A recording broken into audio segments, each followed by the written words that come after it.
Shalom Uvracha, on part pour un magnifique shiur, Bezrat Hashem, en ce lundi matin 4 mars et 24 du mois de Hadar Aleph. Shiur acheté par Samantha Yekara Cohen, si je prononce bien.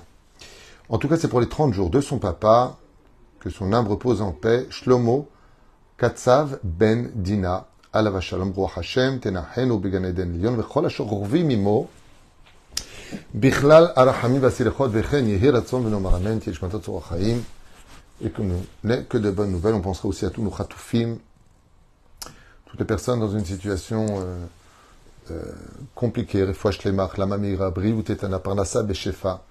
Et Yehi Ratzon qu'il y ait vraiment une paix dans tous les foyers. Il y a beaucoup de guerres dans les foyers aujourd'hui. On ne peut pas l'ignorer. Encore mon bureau qui ne désemplit pas de rendez-vous. Shachem Yazor Lanou Bezrat Hashem avec une Géoula finale. On part pour un magnifique shiur que j'aimerais partager avec vous sur un sujet qui nous approche de Rosh Chodesh Adar Bet. On va plonger dans le fait de Purim. Donc je remercie d'abord et avant tout pour avoir acheté ce shiur Samantha Yekara Toda Rabba. Beaucoup de bonheur chez vous. Et ici, et bien sûr, chaque parole pour l'élévation de l'homme de Shlomo Katsav Ben Dina. Roi Hashem, Tenachenu Began Eden, Elion. Et on part tout de suite avec cette magnifique explication de cette fameuse fête pour laquelle, sur le site toratraim.net, vous avez des dizaines de cours sur la fête de Purim qui exprimera Bezrat Hashem des tenants et aboutissants sur cette fête exceptionnelle, cette fête qui durera pour l'éternité dans le monde après ce monde, ce qu'on appelle le Olam Abba. Pourquoi cette fête ou plutôt est-elle si exceptionnelle pour les enfants d'Israël? Cette fête qui malheureusement a été mal enseignée dans cette dernière génération, prise par certaines personnes comme étant le fait du carnaval, de la bêtise humaine, avec les hommes et les femmes mélangés, à manger n'importe quoi et faire n'importe quoi. Alors que cette fête est plus grande que Yom Kippour et qu'on se doit, comme le dit le Shulchan Arour, d'être habillé correctement, même si on a l'habitude d'être déguisé, minhag, les enfants. C'est une fête qui monte extrêmement haut, à un tel point que qui Purim, comme Purim, pour vous dire combien cette fête est élevée, mais il y a beaucoup de questions qui interviennent. Pourquoi cette fête, où on ne voit pas de miracle dévoilé dans la fête de Purim, comme la mer Rouge et 10 plaies, tout est caché à travers des versets, pourquoi est-ce que cette fête est si importante, si célébrée, si aimée de tellement de gens? Rien n'est interdit pendant cette fête, comme vous le savez. On peut, pour ceux qui fument, peuvent fumer, celui peut prendre la voiture, on peut se promener, il n'y a pas d'interdit, comme vous pourrez le voir pendant le fête de Sukkot ou de Pessah. Il n'y a pas de Hakbala. Qu'est-ce que cette fête a de si exceptionnel? Et c'est ce que je me proposerais de partager avec vous. Parce que si on devait faire des fêtes pour les plus grands miracles qu'on a vécus dans notre peuple, alors une grande question se pose. Dans Masechet Sanhedrin, comme vous le savez tous, on parle d'une guerre, en réalité qui n'est pas forcément connue de tous, mais une guerre qui est unique dans l'histoire. Une guerre qu'on n'a jamais vue dans l'histoire. Le roi d'Achour, qui s'appelait Sancheriv, avait conquis le monde. Conquérir le monde. Tout le monde le craignait. Il avait l'armée la plus puissante et la plus nombreuse de toutes les armées. La Gemara nous dit que rien que les généraux de son armée étaient au nombre, ouvrez bien grand vos oreilles, 185 000 généraux d'armée. Raché Gayasot. Les têtes des contingents. 185 000, pas soldats, hein. Les généraux d'armée. Donc on va estimer que par armée, il y aurait 300 000 hommes. Faites votre calcul. Et ils décident de monter à Jérusalem pour conquérir Jérusalem.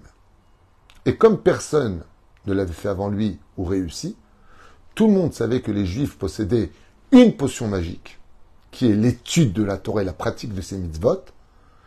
Eh bien, ils décident de conquérir Jérusalem. Seulement, à cette même période, vivait un roi, et pas des moindres, Chizkiyahu HaMelech, présumé être le Mashiach, potentiellement le Mashiach. Et tout le monde étudie la Torah, tout le monde respecte le Shabbat, tout le monde est pudique. Il n'y a pas de femmes dénudées, il n'y a pas de la shonara les uns sur les autres. À Jérusalem, en dehors de Jérusalem, c'est le balagan. Mais à Jérusalem, ceux qui y vivent sous l'ordre du roi Hiskiou Améler, qui a planté une épée en plein milieu de la place publique et qui a dit celui qui n'étudiera pas la Torah passera par ce glaive. Pas comme aujourd'hui où ce gouvernement, et c'est ce qu'on est en train de vivre, lutte contre le monde de la Torah qui ne savent pas apprécier la valeur de l'étude de la Torah. Pour nous, on est des parasites. Alors que pour nous, celui qui est Ma'amin, Mouna Shlema, que la Torah est vraie, il sait très bien que c'est l'étude de la Torah qui sauve le pays. C'est eux qui sauvent Tsa'al. Pour celui qui a un peu d'Emouna, celui qui comprend ce qu'il raconte, au lieu de dire Hachem Sefatay Tiftar, Bevadaï que Dieu protège nos soldats, Bevadaï que Kadosh Baruch Hu Itanu. Et de penser que sans l'étude de la Torah, on peut s'en sortir dans ce pays, c'est faux et archi faux. Et la Gemara en parle. Parce qu'il faut savoir une chose, chers amis, à propos de toutes ces manifestations qu'on entend contre Giout, Sava, Vélo, Sava. Chers amis, un soldat de Tsahal, c'est un soldat qui a une valeur inestimable. Et on le remercie. Et on prie. Et on l'aime. C'est nos enfants. Quelqu'un qui est en noir et blanc et qui étudie la Torah, c'est un chayal. Il ne vaut pas moins qu'un chayal.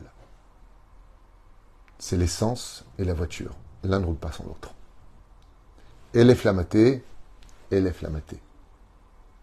Tout comme on a de la fierté pour nos soldats, on doit avoir de la fierté pour les Bachouré et Shivot qui étudient la Torah. Mais bon, pour ça, il faut avoir du sang qui est ma'amin. Si tu n'es pas amin, que la Torah ne vaut rien à tes yeux, bon ben, il n'y a pas de discussion ici à avoir. En tout cas, pour en revenir à ce que nous disions. Okay. Sancheriv, il vient pour conquérir, et puis quand il arrive avec cette armée si nombreuse en traversant le fleuve, la Gemara nous dit que le fleuve était plein. Donc bien sûr, c'est un fleuve qui déborde d'eau. Et quand le dernier soldat est passé, ils étaient tellement nombreux qu'ils ont vidé l'eau du fleuve. Il n'y a plus d'eau, pas à pied sec. La quantité était donc pas loin des millions, je ne sais pas de combien on parle. Mais chacun fera son calcul. Ils arrivent, et puis Sancheriv, il est très déçu. Parce qu'il voit la muraille de Jérusalem, il dit quoi, c'est ça Jérusalem? Mais si tous mes soldats crachent dans la ville, on les a noyés. Ça ne sert à rien d'être venu avec tout ça. Et il est arrivé à quel moment? Au sage de nous rapporter à la veille de Pessah. Veille de Pessah. Qu'est-ce que fait Sancheriv? Il dit, bon, écoutez, on ne va pas attaquer tout de suite, ça ne sert à rien. C'est de la rigolade, j'ai honte. J'aurais pu envoyer mes enfants conquérir cette ville. Combien ont-ils de soldats? Et les renseignements généraux disent au roi Sancheriv, il n'y a pas de soldats. Il dit, pourquoi vous n'avez pas de soldats? Ils ont que leur potion magique. Comme ils sont tous Shomer Shabbat, tous pudiques, tous en train d'étudier la Torah, ils prétendent qu'ils n'ont pas besoin d'armée. Et là, Sancheriv, ce non-juif rachat, antisémite, notoire, il dit quoi? Parce qu'ils étudient des livres et qu'ils vont au Shabbat, alors ils croient qu'ils vont être sauvés de mon armée? Allons! Et voilà qu'il se passe un événement à laquelle personne ne s'attendait. L'ange Gabriel, qui descend tous les Erev Pessah, renouveler la terre et la brûler, va mettre à mort en même temps tous les soldats. Ces centaines de milliers de soldats ou millions de soldats, tous meurent. Pégarim à la Ritzpa.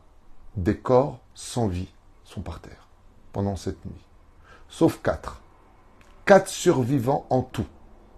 Sancheriv lui-même, ses 2 enfants et son écuyer, qui s'appelle Nabuchodonosor, à cette époque. C'est tout. C'est tout. Qu'est-ce qui s'est passé dans le royaume de Jérusalem? Le roi d'Israël a dit, maître du monde. Nous, on fait la Torah et les mitzvot, on sait que c'est la pudeur des femmes, c'est l'étude de la Torah, c'est ce qu'on appelle les parasites qui, grâce à eux, qui étudient la Torah, qu'on est gardé. On sait que c'est la Torah qui nous garde. Comme on lui dit dans le Télim, à quoi ça sert de mettre un soldat chômeur si moi je ne suis pas derrière par le mérite de ceux qui étudient la Torah? Imlo berité amamala, s'il n'y a pas de Torah, il n'y a pas de monde. Donc, qu'est-ce que fait le roi Hiskiou Améler? Il dit, moi je ne suis pas comme mon aïeux, le roi David, je n'ai pas besoin. À son époque, ils n'étudiaient pas la Torah, ils faisaient du Lachon Hara. À mon époque, on fait attention. Donc c'est ton problème, ce qui se passe dehors, il n'y a pas besoin d'armée. Tiens donc, Tsahal, c'est plus l'armée de défense d'Israël, ça devient Tzniut Agadal Israël. Qu'est-ce que fait le roi Sancheriv? Ce que je vous dis, c'est pas de moi, c'est de la Gemara Meforash. ce que je vous livre. Regardez dans le Talmud, je crois que c'est à la page 76, je ne me rappelle plus exactement. C'est vers cette zone-là. Allez voir. Et là, il se passe un miracle hors du commun. Malheureusement, le roi Christian Améler ne chante pas le Hallel comme il aurait dû le faire. Il est disqualifié de se dévoiler pour être le Mashiach. Parce qu'on va dire, alors si tout le monde de la Torah, il est au Mashiach. C'est le Mashiach lui-même qui a fait une fâche là. C'est lui qui a fait rater la Géoula à ce moment-là. Christian Améler, où Dieu lui dira, tu n'as pas chanté, donc il y a un problème. Et puis, ce qu'il y a de très curieux, c'est qu'il y a un miracle qui va beaucoup plus loin que celui de Purim. Mais tu plaisantes. Comment ils sont morts, ces millions de soldats qui étaient venus détruire Jérusalem, tuer tous les Juifs, ne laisser aucun survivant, aucun prisonnier, et montrer que la supériorité de l'armée de Sainte-Rérive était plus forte que l'étude de ceux qu'on appelle les parasites aujourd'hui, ceux qui étudient la Torah, vous savez, qui font comme ça en noir et blanc. Eh bien, il y a marqué, j'y étais pas, mais si on y croit, on y adhère, que le Créateur du monde a ouvert les cieux et que le chant des anges en l'honneur de Dieu a été entendu par tous les soldats chez Parhan Nishmatam Migufam. Et leur âme, en entendant les chants des anges divins, est sortie du corps, mourant, par amour pour Dieu. Le roi Chizkiyahu Meler, le lendemain, après avoir fait le Hallel, il regarde comme ça par la muraille, et qu'est-ce qu'il voit? Des millions de corps par terre. Vous savez que ce miracle est hors du commun. 100 soldats sont morts tous nos ennemis. Même pas avec l'océan qui s'est refermé sur les Égyptiens. Pourquoi il n'y a pas de fête? Pourquoi il n'y a pas une fête d'une telle victoire et d'un tel miracle? Pourquoi? Réponse, parce qu'on ne peut pas faire des fêtes pour tous les miracles qu'on a vécus, il y en aurait tous les jours. Alors pourquoi celle de Purim? Qu'est-ce que Purim aurait de plus dans ces miracles que Vena Fort ou que ce miracle que nous avons ici? Je referme cette parenthèse pour juste réveiller l'esprit à la comparaison. Parce qu'il y a tellement d'autres histoires, tellement de miracles qui ont eu lieu. Pourquoi Purim l'emporte-t-il? Qu'est-ce que Purim a de plus que les autres fêtes juives pour dire, celle-là, non seulement c'est une fête juive, mais en plus elle durera pour l'éternité? Voilà ce que je vous propose d'étudier ensemble. D'abord et avant tout, si on fait une comparaison au niveau du Pshat, là, Sancheriv est venu tuer que les habitants de Jérusalem, tandis que Purim, on est venu tuer tous les Juifs sur tous les royaumes du monde. 127 provinces, qui étaient la globalité ou la moitié de la terre. En tout cas, là où c'était habitable par les humains, il y avait des Juifs, et là où il y avait des Juifs, l'extermination ne parlait pas que de Jérusalem. Donc il y a une différence entre le côté national et le côté régional. C'est déjà quelque chose de différent. Donc on comprend que là on parle de tout le peuple d'Israël, là on parle d'une tribu d'Israël, tribu d'Yehuda entre autres, et de Binyamin. Deuxième comparaison, c'est pas compliqué. À l'époque de Sancheriv, quand il est venu, tout le monde était religieux. Et par contre, à l'époque de Purim, Chazru Bitshuva. Et donc c'est la fête qui nous montre la force de celui qui fait Teshuva peut renverser tous les décrets. Ici, le décret n'a pas été renversé. Il est venu, il a perdu. Parce qu'on était dans la Torah et les Mitzvot, parce qu'on faisait Shabbat, parce qu'on mangeait kasher, parce qu'on les femmes respectaient la Nida, parce que. Tandis qu'à Purim, chacun faisait ce qu'il voulait. Le rabbin il parlait, il disait faire cuire un œuf. Mordechai leur a dit ne mangez pas. Ils sont partis manger. Aval Chazru B'Tshuva, ils ont jeûné 3 jours d'affilée. Et cette fête de Purim vient commémorer explicitement la force de celui qui fait Tshuva. Tandis qu'à Kippour, même si la personne ne fait pas de Tshuva, il y a une idée qui dit, je crois que c'est celle de Rabbi Yehuda, même s'il a pas, on lui pardonne. Ok. Encore une très très grande comparaison. Il n'y a pas eu d'évolution de la Teshuvah de l'époque du roi Chizkiyahu Améler, tandis que par contre, il y a marqué Kiblou Yehudim et Torah. Par contre, les Juifs de Purim se sont élevés au point de recevoir la Torah par amour et non plus par crainte. Il y a eu une élévation. Pour cette élévation, ça mérite une fête, tandis que les autres ont stagné dans leur Teshuvah. Encore une chose à retenir, c'est que là, nous avons lutté contre un roi rachat qui voulait notre mort. Mais par contre, à Purim, c'est la guerre contre Amalek. Et la guerre contre Amalek est supérieure à la guerre de tous les autres royaumes qui veulent notre extermination. Car Amalek est une mitzvah de la Torah. Zeperush Adavar. Et puis, encore une chose,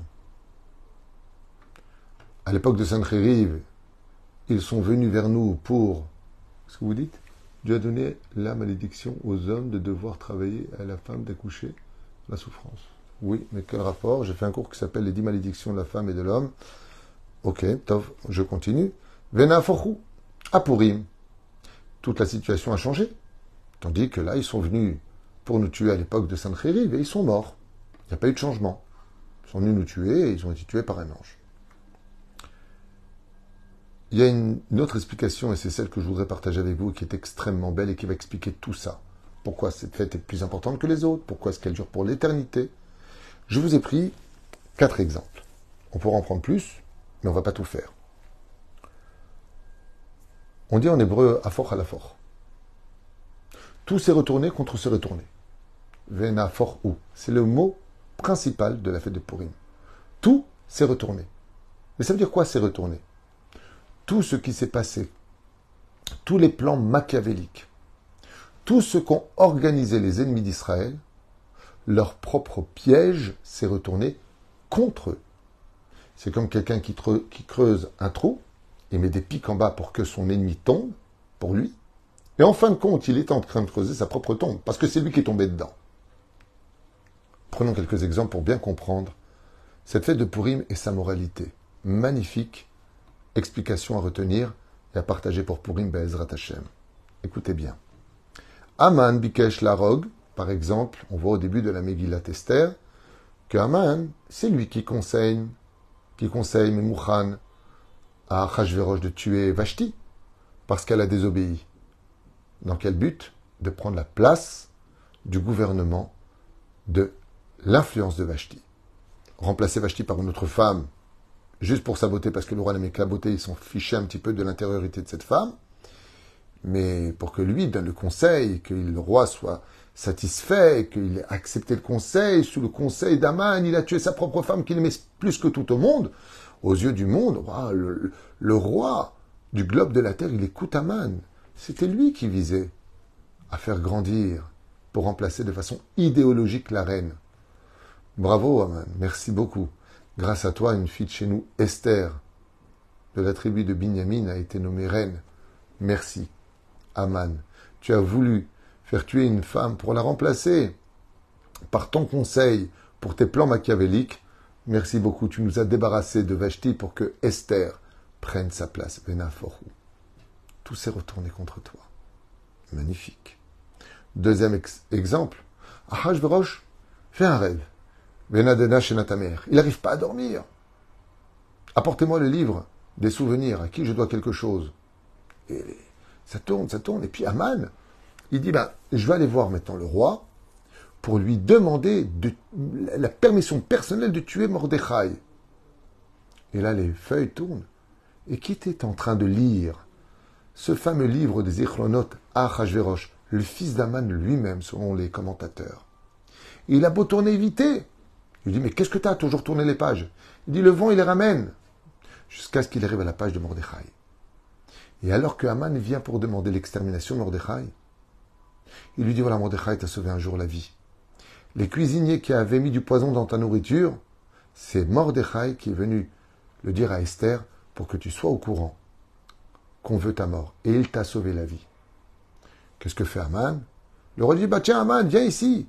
Puisqu'il est dans la cour et qu'il est arrivé vers lui. Qu'est-ce que tu ferais, d'après toi, si je voulais, moi, honorer quelqu'un et le remercier de tout? Aman, il pense que c'est pour lui. Oula, c'est pas compliqué. Il faut lui mettre ta couronne sur la tête, ta cape de roi sur la tête, ton sceptre, le mettre sur le cheval du roi le plus important et le faire tourner dans toute la ville pour que tout le monde de Shushan, tout le monde voit comment le roi veut honorer celui qu'il a envie d'honorer. Mais Aman, il parlait de lui et c'est lui qui a dit ce qu'il fallait faire. Et le roi lui répond à Achashverosh, prends Mordechai à Yehudi et emmène-le, fais tout ce que tu m'as dit, tu le fais à lui. Ça s'est retourné contre toi. Tu as voulu nous faire du mal, tu as voulu grandir sur notre tête, tu as voulu exister sur nos tombes, tu t'es enterré tout seul. quelle fête extraordinaire. Vous vous rendez compte? Quand tu prends un revolver et que tu tires sur quelqu'un, bah, la balle va là-bas. Mais imagine une balle qui sort et qui vient vers toi. Comment c'est possible? C'est la fête de Purim. C'est là qu'est tout le miracle exceptionnel de cette fête. Encore un exemple. Aman décide enfin de pendre Mordechai pour lui, mais pas n'importe quelle pendaison. Il veut quelque chose qui monte à moins 25 mètres, 50 amot. Pourquoi? Pour que de toute la ville de Shushan, on voit un homme juif, chef du tribunal rabbinique des Juifs à l'époque, Mordechai, pendu. Que tout le monde le voit en disant, comme il n'y avait pas les réseaux sociaux, maintenant tout le monde peut le voir. Ouais. Et il cherche. Où est-ce que je peux trouver ici une poutre qui soit si haute? Il n'y avait qu'un seul endroit. C'est la poutre qui tenait sa propre maison. Et Aman va défaire sa poutre de chez lui, tellement il avait de la haine contre les Juifs. Il va la mettre sur le kikar pour que tout le monde le voie. Mais rappelez-moi au fait, qui a été pendu sur cette pendaison si haute que tout le monde a vu? Aman et ses 10 fils. Aman et ses 10 fils. On peut revenir en arrière, il y a plein de détails à donner. La fille de Aman, comme Aman disait du mal des filles d'Israël et que Vashti les faisait travailler nues, d'ailleurs à cette époque, le Shabbat en plus, eh bien, qu'est-ce que fait sa fille? Sa fille était atteinte d'une maladie que je souhaite vraiment, Hashem Yeshua Verachem, une maladie qui dégage, elle était très belle, mais c'est horrible. Elle sentait les excréments. Son corps sentait les excréments. Elle avait des diarrhées non-stop. Et donc, elle remplissait des seaux et des seaux et des seaux. L'odeur était si infecte que son père l'a mis en haut d'un donjon, seul, tellement elle avait honte d'exister. Mais sa haine des Juifs, cette fille d'Amalek, était hors du commun. Quand elle a vu en bas, le cheval du roi avec la couronne, avec un homme qui était en dessous, et un homme qui tenait le cheval a dit « Mon père, je savais ses plans. Il voulait que Mordechai serve de descente de cheval. Donc l'homme qui est en bas, qui tient le cheval, c'est Mordechai, et celui qui est dessus, c'est mon père. » Qu'est-ce qu'elle fait? Elle prend son seau plein d'excréments, excusez-moi pour le mot employé, et elle le verse sur la tête, en hauteur, de celui qui tenait le cheval. Et elle disait très bien, quand son père a levé les yeux pour voir, mais qui a osé lui jeter des excréments qui sentaient si mauvais, il voit que c'était sa fille. Et qu'est-ce qu'a fait sa fille? Elle s'est suicidée, jusque mourir devant ses pieds. Elle a voulu verser ses excréments sur la tête de Mordechai, pensant que c'était Mordechai, mais c'était Aman, son propre père. Vena Aforu. Ça s'est renversé. Contre elle. Elle a voulu tuer de honte Mordechai, et elle s'est suicidée pour descendre dans les abîmes de l'enfer. Vena Aforu. Encore un exemple tellement important. Le fameux Michté d'Esther. Esther, la reine, veut organiser un Michté. Et elle veut que 2 invités, son mari et Aman, ce qui prête un peu à confusion. Aman se vante, se rend compte. La reine organise un Michté, ça veut dire que j'ai un truc avec elle. Ça veut dire que même si elle n'est pas proche de moi, peut-être physiquement, peut-être que je lui plais de façon idéologique, parce qu'il ne savait pas qu'elle était juive. Et il en profite pour ce fameux Michté, pour mettre ses programmes à exécution et demander au roi de commencer dès demain l'extermination des Juifs. Mais tout tombe à l'eau. Esther lui dit, il y a un homme qui veut exterminer mon peuple, un peuple inoffensif qui n'a jamais fait de mal à personne, qui est toujours accusé de tout.